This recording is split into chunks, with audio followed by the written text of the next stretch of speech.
hindi pa ganito yung naranasan natin, pero ito talagang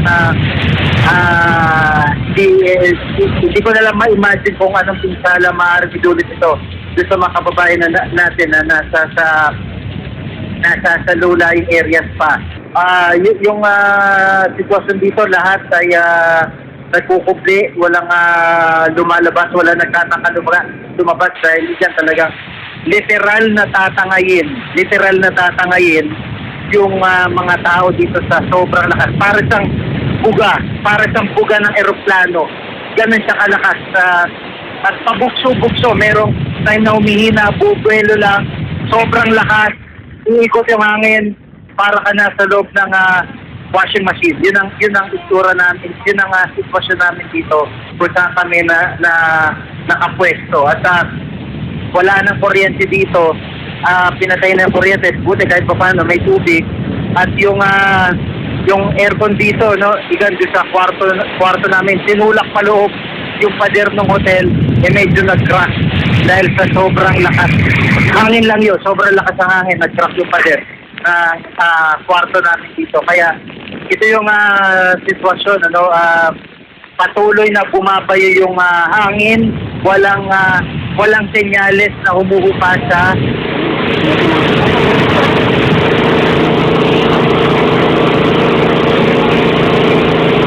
At Ma'am Jess, yan nga yung nakita natin kaninang umaga yan, at yan yung sitwasyon dun sa may hotel namin.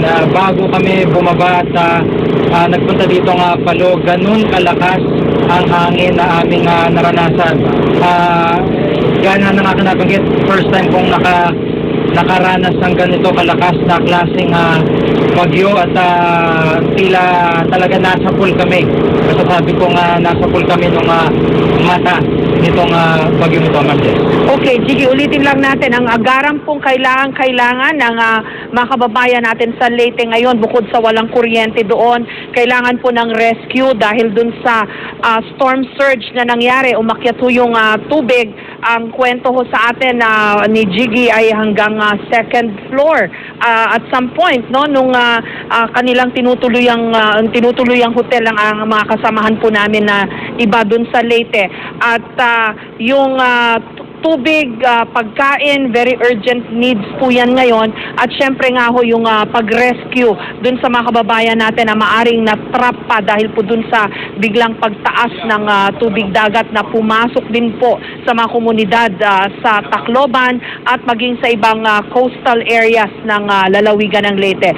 Jiggy, please, mag-ingat kayo dyan sa Leyte. Maraming salamat sa inyo. Ang unang landfall ni Super Typhoon Yolanda ay sa Giwan, Eastern Samar. Matinding pinsala ang iniwan doon ng bagyo. Mula Borongan, Eastern Samar, may report si Katrina Son. Katrina? Jessica, mula nga kaninang madaling araw hanggang tanghali ay tuloy-tuloy na binayo ng malakas na hangin at ulan ang lungsod nga ng Borongan dito sa Eastern Samar. Hapon na nga, Jessica, nang tumila nga ang nasabing ulan, pero patuloy pa rin nga hanggang sa ngayon ang pagbayo ng malakas na ulan. Sa ngayon rin, Jessica, ay wala pa rin nga ang kuryente dito sa lungsod dahil nga yan sa dami ng kawad ng kuryente na nasira. Itinuturing na record breaker ng Joint Typhoon Warning Center ang bagyong Yolanda. Ito kasi ang pinakamalakas na bagyong nakapag-landfall sa kasaysayan ng mundo. At ang pagkama pa nito sa kalupaan ng Pilipinas, hindi lang isa, kundi 6 na beses na. Una itong naglandfall sa Giwan, Eastern Samar kaninang umaga. Ang hagupit ng bagyo, ramdam maging sa mga kalapit na bayan tulad ng Borongan. Alas 2 ng umaga kanina na nagsimula ng bumayo ang hangin. Nagsiliparan ng mga yero at nagkaputol-putol ang mga puno. Nabasag pati ang salamin ng pintuan ng hotel na tinuluyan ng GMA News. Nang tumilang ulan matapos ang 4 na oras, ito ang itsura ng dinaanan ng bagyo. Naabutan namin si Mang Romy na naglilipat ng mga natirang gamit mula sa kanyang tindahan, na isa sa mga pinatumba ng bagyo. Kasi talaga yung pinagkakakitaan namin dito ito lang ang tanging hanap buhay namin. Kaya masakit para sa amin. Sa lakas ng hangin, isang barko ang tumagilid sa Barangay Kalaray. Mula sa 22 pasahero nito, 2 ang kumpirmadong patay at 9 nasa ospital. 11 naman ang patuloy pa rin hinahanap. Sunod na tinumbok ng bagyo ang mga bayan ng Dulag-Tolo sa Leyte.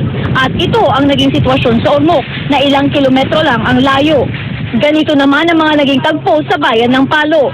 Sa lakas ng hangin, natuklak ang tiles ng simbahang sinilungan ng kasamahan nating si Lova Nuver.